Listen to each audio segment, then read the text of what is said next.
So the question is, why does everyone in 2 IMG who takes the SCA fail?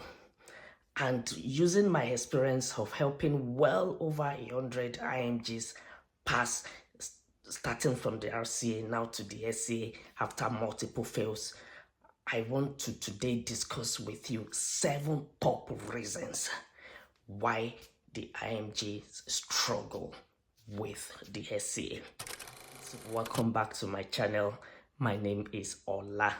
I am a GP in Coventry.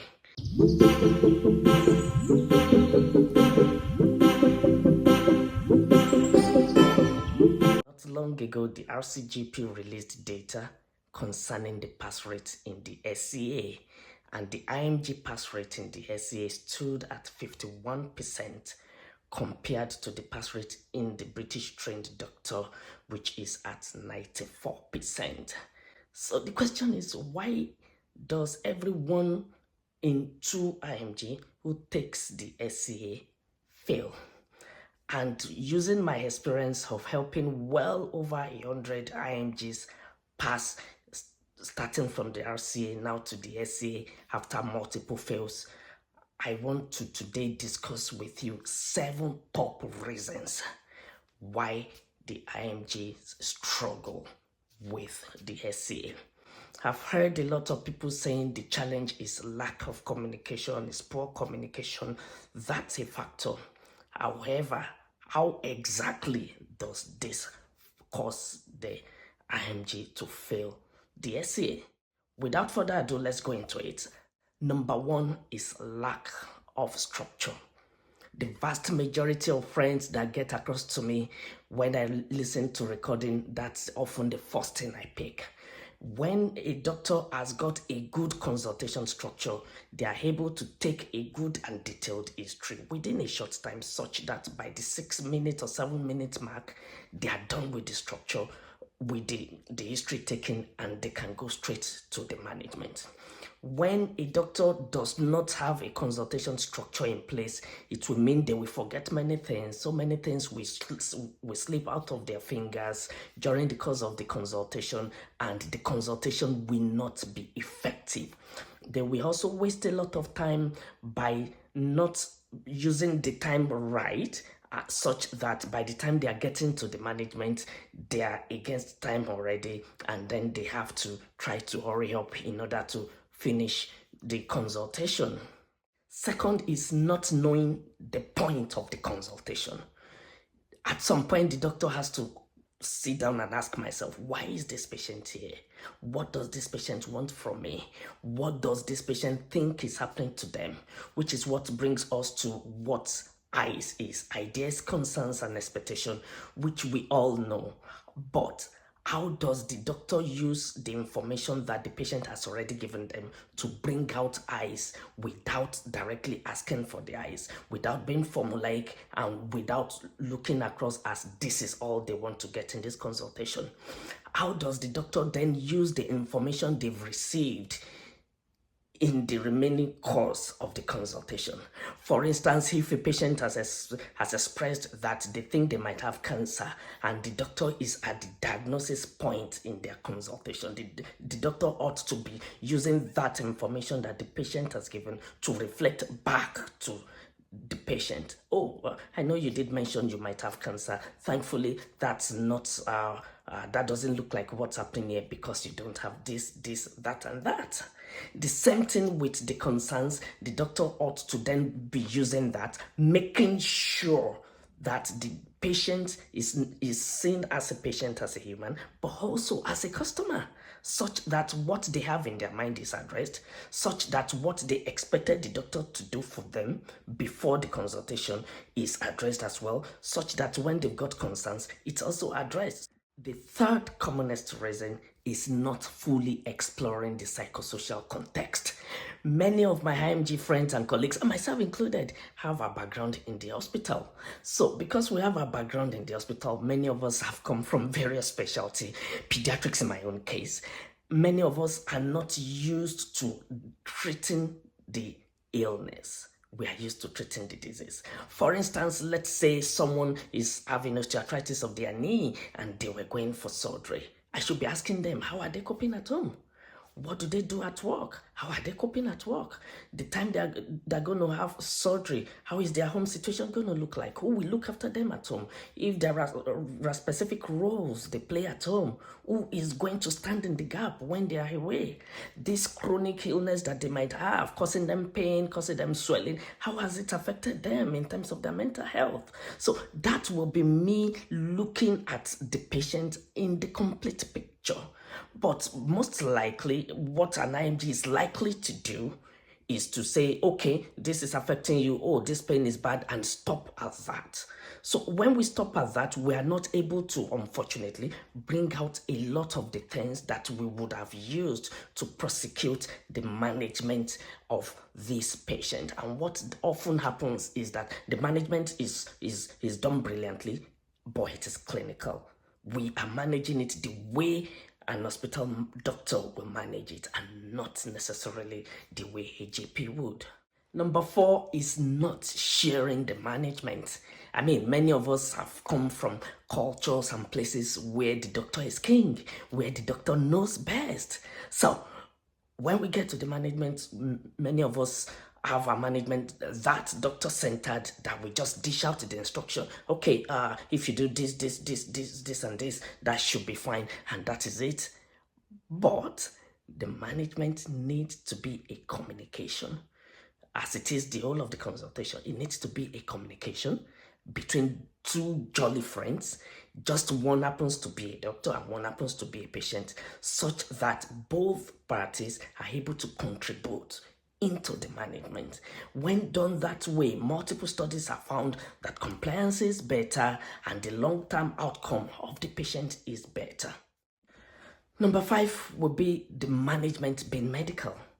The whole point, of exploring the psychosocial context of the patient is to then bring that in when we're managing them, such that we are not only dealing with the disease, which they've come with, but we are dealing with the illness.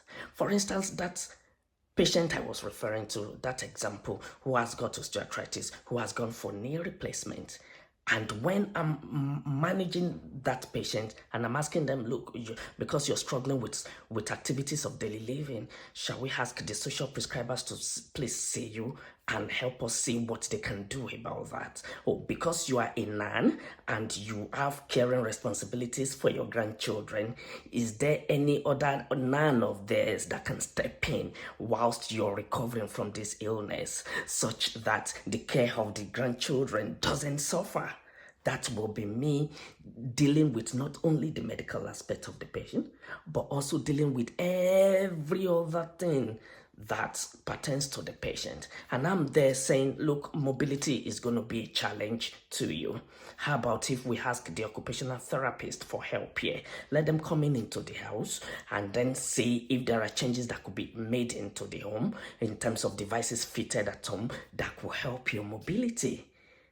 So imagine doing that and saying, yeah, you've got nail pain, is down to osteoarthritis, and we'll refer you for total nail replacement and give you some painkillers, and that is it.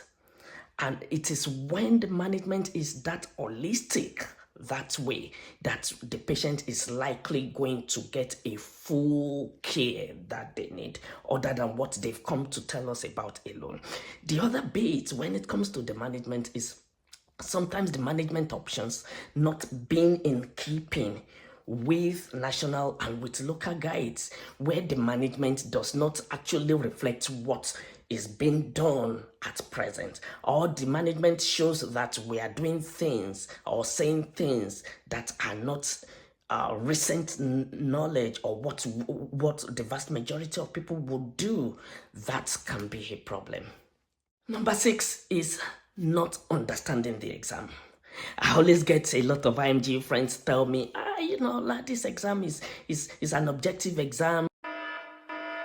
Maybe when the examiners like you, maybe there is no such thing like that. No such thing. No such thing like that. Yes, it's different from what many of us as IMGs are used to. I remember Nigerian exams, studying, growing up and practicing in Nigeria, the exams are more knowledge-based. But the way this exam is that it's a particular exam. It's a particular exam, and we just need to know exactly what this exam is about. It's not a knowledge exam. In fact, I would say it's way more communication than it is knowledge. However, how that communication is delivered and the challenges we as IMGs face in the course of that communication are the earlier 5 top reasons why IMGs fail the SCA that I've been discussing. Number 7 is no diagnosis. Many times we would see patients with very clear diagnosis and what's wrong with them, such that as IMGs, we can imagine that the patient already knows the reason they are here. They already knows the diagnosis. But what we can forget is that we are not saying the diagnosis for the patient alone.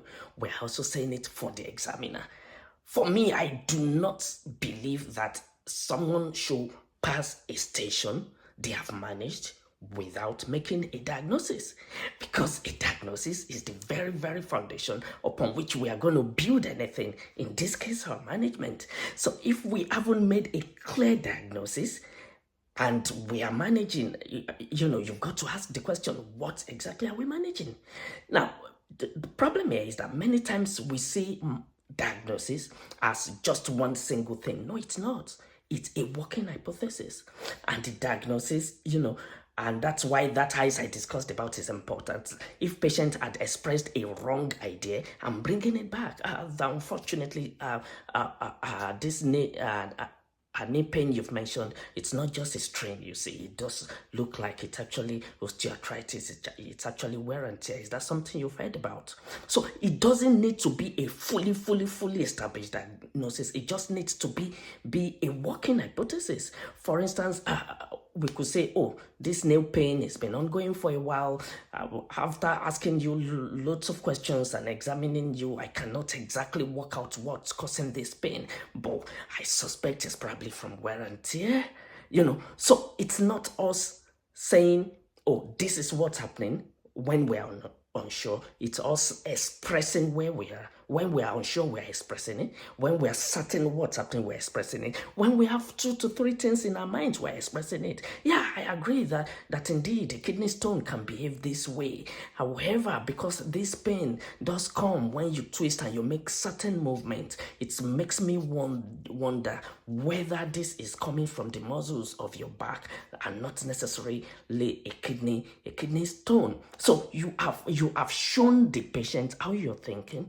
They know exactly your mind, but the examiner does as well, such that, one cannot be accused of not making a diagnosis. Hi friends.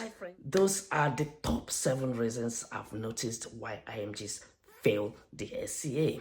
If you've liked this video, please do well by giving me a thumbs up to encourage me to make more videos. Please share with your friends, and I will see you in my next video.